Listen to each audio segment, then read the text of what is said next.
جی madam, کل جج صاحب نے کہا تھا کہ مجھے مطالعے کا ٹائم دیں، آج کی سماعت تھی، آج پھر انہوں نے کہہ دیا کہ مطالعہ کرنا چاہ رہا ہوں، کیا سمجھتے ہیں؟ نہیں، وہ مطالعہ نہیں کرنا چاہ رہے. آج جو چیف پروسیکیوٹر ہیں نقوی صاحب، وہ بیمار ہو گئے تھے، اور حالانکہ اس کیس کے لیے یہ ہمیں بتا رہے ہیں کہ 8 پروسیکیوٹر ہیں، اور جو نقوی صاحب ہیں وہ اسپیشل پروسیکیوٹر ہیں، اور آئیوز جو ہیں 8 آئیوز بھی ہونے چاہیے. 2 آئیوز آئے تھے اور کوئی پروسیکیوٹر نہیں موجود تھے.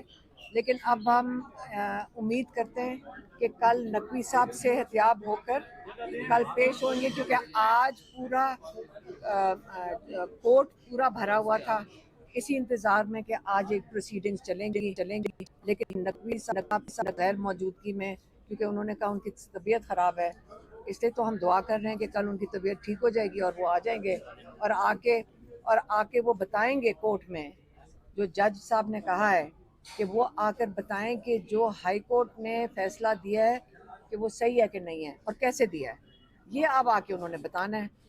جب وہ بتائیں گے تو ہمیں پتہ چلے گا کہ سپریم کورٹ یہ کیس سننا چاہتا ہے کہ نہیں سننا چاہتا. اچھا میڈم، آج آپ نے روسٹر پر بات کرنے کی اجازت مانگی تھی کیونکہ ہم آج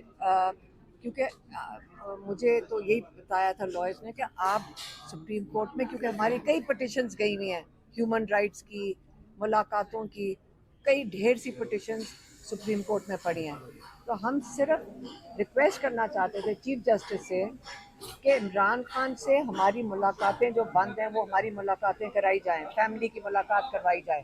کئی مہینوں سے ملاقات نہیں ہوئی.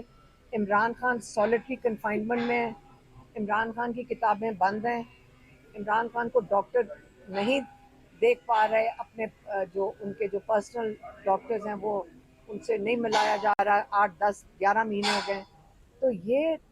تو یہ دنیا اور پاکستان کے قانون کے خلاف ورزی ہے ہیومن رائٹس کی.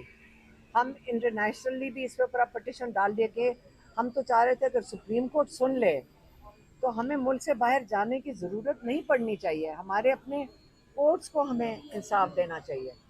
تو ہم وہ اس کی بات کرنا چاہ رہے تھے، لیکن جج صاحب نے کہا میں فیملی سے بات نہیں کروں گا. اچھا، وہ موسٹلی لوگوں کو اپنے چیمبرز میں بلا لیتے ہیں، آپ کو کوئی آفر نہیں کی ملاقات کی یا چیمبر میں آنے کی؟ نہیں، ہمیں تو وہ تو اٹھ کے چلے گئے تھے. اب کل ہم دوبارہ ان سے اپیل کرنے کی کوشش کریں گے کہ عمران خان سے نہیں، ہم کورٹ میں ان سے یہ ریکویسٹ کریں گے کہ ہماری عمران خان سے ملاقات کرائی جائے اور ان کی سولیٹری کنفائنمنٹ ختم کی جائے جو غیر قانونی ہے. اب پی ٹی آئی کے لوگ مس کرتے ہیں گڈ ٹو سی یو والے ججز کو. اس کا سوال کا مجھے نہیں سمجھ آیا کہ کیا بات کر رہے ہیں. خان صاحب کو کہا تھا نا امرتا بندیال نے کہ گڈ ٹو سی یو. دیکھیے کل عمران خان کو جب علی بخاری ملے انہوں نے بڑی ہمت، یاد رکھیں کل جاوید ہاشمی صاحب آئے تھے اڈیالہ کے باہر، انہوں نے آ کے بتایا کہ 4 دن سے زیادہ غیر قانونی ہے سولیٹری کنفائنمنٹ، قانون کے خلاف ہے، اور کہتے جو ہمت عمران خان نے کی ہے یہ قید کاٹ کے سولیٹری کنفائنمنٹ میں، پاکستان میں آج تک کسی قیدی نے چاہے جتنا بڑا مجرم ہو، چاہے وہ قاتل ہو، اس نے بھی یہ سزا نہیں کاٹی ہے. اور جب علی بخاری اندر گئے ہیں تو انہوں نے ان کو کیا میسج بھیجا ہے، اور اس لیے ہمیں اپنے بھائی پہ فخر بھی ہوتا ہے، ہم اس کو اپنا لیڈر بھی مانتے ہیں. انہوں نے آگے سے کہا ہے کہ باہر جا کے لوگوں کو بتائیں کہ میں بالکل مضبوط کھڑا ہوں، یہ مجھے جو مرضی ٹارچر کر لیں، میں اگر ہمت میں کھڑا ہوں تو آپ لوگوں نے گھبرانا نہیں. اور یاد رکھیں ہم نے کوئی جرم نہیں کیا ہے، ہم نے کسی کا کوئی قبضہ زمینیں نہیں کی، ہم نے کسی کا پیسہ میں نے نہیں لوٹا. تو اس وقت جو جرم کر چکے ہیں ان کو تو جواب کوئی نہیں مانگ رہا ان سے، لیکن آپ فکر نہ کریں، یہ مشکل وقت ہے، یہ گزر جائے گا، اور یہ اندھیری رات کے بعد انشاءاللہ روشنی جلد آئے گی. اچھا میڈم، سازش کے مرکزی گواہ جن کی بنیاد پر یہ سارا مقدمہ کھڑا ہے اور پاکستان تحریک انصاف کے رہنما کچھ خدشات کا اظہار کر رہے ہیں کہ ان کی جان کو خطرہ ہو سکتا ہے، کیونکہ ماضی کے اندر بھی اس طرح کی چیزیں ہم نے دیکھی، جو مرکزی گواہ تھے بعد میں پھر مبینہ طور پر ان کی وفات ہو گئی، جلد وفات ہو گئی. جو اس کیس کے گواہ ہیں وہ تو پولیس والوں نے ڈینائی بھی کر دیا، مادے میں گواہ تو پیچھے ہٹ گئے. ان کے اپنے سازش کے مرکزی گواہ جو صوفے کے نیچے تھے وہ تو پولیس والے تھے نا، وہ والے تو وہ کہتے ہیں انہوں نے ڈینائی کر دیے تھے ہم تھے بھی کہ نہیں تھے. ان کا کیس کوئی نہیں ہے. اچھا میڈم، اب یہ ان کیس کو اب ہم سب کو پتہ ہے کیس کوئی نہیں ہے.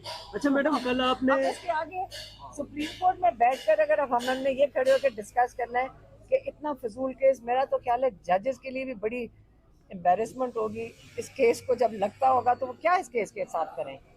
اب یہ جو چیز پاکستان میں نظام چل رہا ہے آپ دیکھ لیں، آج عمران خان کے ساتھ ہوگا، کل آپ اور ہم میرے ساتھ اور آپ کے ساتھ، اب سب کے ساتھ یہی ہوگا. میڈم کیا آج پھر آپ اڈیالہ میں ملاقات کے لیے جا رہی ہیں؟ ہاں نہیں، اگر کیس انہوں نے ہمیں کہا تھا کیس لگے گا اس کے دوران ہمیں ملاقات کرائیں گے. اگر کیس جی ایچ یو کا آج لگنا تھا، نہیں لگ رہا، نہیں لگ رہا جی ایچ یو کا، اور کل توشہ خانہ 2 لگنا ہے. اور اب ہم یہاں جج صاحب کے پاس صبح آئیں گے اور پھر ہم ان سے اپیل کریں گے کہ ہمارے لیے درخواست، ہمارے جو ہم نے اتنی پٹیشنز ہائی کورٹ اور اس میں ڈالی ہوئی ہیں ملاقات کے لیے، جو ہمارا قانونی حق ہے فیملی کا، وہ جج صاحب اس آرڈر کو امپلیمنٹ کروا دیں. اچھا میڈم، کل بھی آپ نے سلمان صفدر صاحب سے بڑی جو ہے وہ لمبی مشاورت کی تھی، سب ایک سائڈ پہ تھے اور صرف آپ جو ہے وہ الگ ان سے بات ہو رہی تھی. آج علی بخاری صاحب سے، اس میں علی صرف بخاری ہمارے لائر ہیں. لاہر ہے، تو صرف عمران خان صاحب کے بارے میں بات ہوئی یا یہاں پہ کوئی اور بھی مشورہ دیا گیا کہ تھوڑا ہاتھ کھلا رکھیں نہیں چیف یہ جسٹس صاحب ہمارے کے بارے میں؟ نہیں ہمارے کیسز ہیں، آپ کو پتہ ہمارے کیسز ہیں. ابھی کیونکہ موقع ملتا ہے تو ہم، آپ کو پتہ ہم سارا دن اب تو لا خود ہی کر لیں گے، کیونکہ سارے لائرز کے ساتھ انہوں نے ہمیں اتنا کچھ سکھا دیا ہے کہ میرے خیال میں کہ ہمیں بھی ڈگری مل جانی چاہیے. حیدر مجید رہا ہوئے ہیں، حیدر مجید انسان کے ساتھ ہیں، ان کے بارے میں کیا کہتے ہیں؟ دیکھیں اللہ کا شکر ہے کہ جو بھی رہا ہو جائے. اتنی تکلیف کاٹ کر آئے ہیں یہ سارے ملٹری جیل میں، اور جو ابھی تک جو کو حسان سمیت 10 سال کی سزا دی ہوئی ہے. لیکن کیوں دل کو یہ تسلی ہے کہ یہ جو ساری 10 سال کی جو جھوٹی سزائیں ہیں یہ اڑ جائیں گی انشاءاللہ. ہم سارے اگر ہم کھڑے رہیں گے اور اس کا مقابلہ کرتے رہیں گے، چاہے ہر عدالت میں جانا پڑے، ہم اگر مضبوط کھڑے رہیں گے، یہ سزائیں سب کو پتہ ہے کہ بالکل بغیر کسی ثبوت کے ہیں. سی سی ٹی وی فوٹیج کوئی نکال نہیں رہا ہے. یہ دیکھیں، یہ دنیا بھی دیکھ رہی ہے. یہ نہ سوچے صرف پاکستان میں اس کے اوپر یہ مانیٹر ہو رہا ہے، یہ ساری دنیا دیکھ رہی ہے. اور انشاءاللہ پاکستان اس قسم کے نظام سے آزاد ہوگا. عمران خان نے ہمیں وہ جب خود مضبوط کھڑے ہوتے ہیں، ہمیں بھی ساتھ مجبور کرتے ہیں کہ ہم بھی سارے مضبوط کھڑے ہیں. ڈیجیٹل میڈیا جو ہے وہ پاکستان تحریک انصاف کی آواز بنا ہے، اور اس وقت لاہور میں ڈیجیٹل میڈیا کے ایک صحافی ہیں زعیم لغاری، وہ گرفتار ہیں. 3 دن کا ان کا ریمانڈ ہو گیا ہے. پی ٹی آئی کی طرف سے نہ کوئی مذمت، نہ کوئی ان کے ساتھ کوئی اس طرح کی چیز. اچھا مجھے نہیں پتا کہ کون گرفتار ہوا ہے. ہم تو خود سارا دن اڈیالہ کے باہر گرفتار ہو رہے تھے، سارے لوگ ہمارے گرد. تو کچھ نہیں کیا. صحافیوں نے نہیں کچھ کیا. آپ لوگ نہیں بولے، وہ یوٹیوبر ہیں، نہیں آپ لوگوں نے نہیں بولے. ہم تو بول رہے ہیں، نام یاد بھی بولے ہیں. لیکن دیکھیں میری بات سنیں، وہ صرف میری بہن صحیح کہہ رہی ہیں. دیکھیں جب ارشد شریف کے ساتھ وہ ساتھ، اگر آپ ان کے ساتھ سارے کھڑے ہو جاتے ہیں تو اگلا بھی صحافی کے ساتھ یہ نہ ہوتا. اس لیے اصل میں ہم ایک دوسرے کا ساتھ دینا، حق کے لیے کھڑے ہوں، سچ کے لیے کھڑے ہوں گے، اور اللہ تعالیٰ کلیکٹیولی سب کو ہوگا، کیونکہ آج ان کی باری ہے تو کل آپ کی باری ہوگی. اس لیے ہمیں سب کو ہمت خود کرنی چاہیے. جو وہاں سیلاب آیا، کئی جانیں چلی گئیں، 400 کے لگ بھگ، اور ابھی 160 سے زائد لوگ ابھی بھی مسنگ ہیں. اس پہ کیا کہیں گے آپ؟ دیکھیں یہ جو سیلاب کا اس وقت جو کلاؤڈ برسٹ پاکستان میں ہو رہا ہے، یہ کیونکہ آپ کو پتہ ہے موسمی جو تبدیلیاں آ رہی ہیں اس کا نتائج ہیں، اور یہ بڑا افسوسناک ہے. اور ہم نے تو، میری بہنیں اور ہم تو خود جانا چاہتے ہیں، تو انہوں نے روکا. انہوں نے کہا آپ اس وقت حالات نہیں ہے کہ آپ لوگ اس وقت وہاں جائیں. لیکن دل خراب ہوتا ہے، اور ہمیں ساروں کو بڑا دکھ ہے. اگر ہم ان چیزوں میں نہ پھنسے ہوتے، اڈیالہ کے باہر اور خود جیلوں کے اندر نہ جا رہے ہوتے، ہم ایک طرف لگ سکتے ہیں، اور وہ عمران خان کی رہائی کے لیے، تاکہ نکل کر عمران خان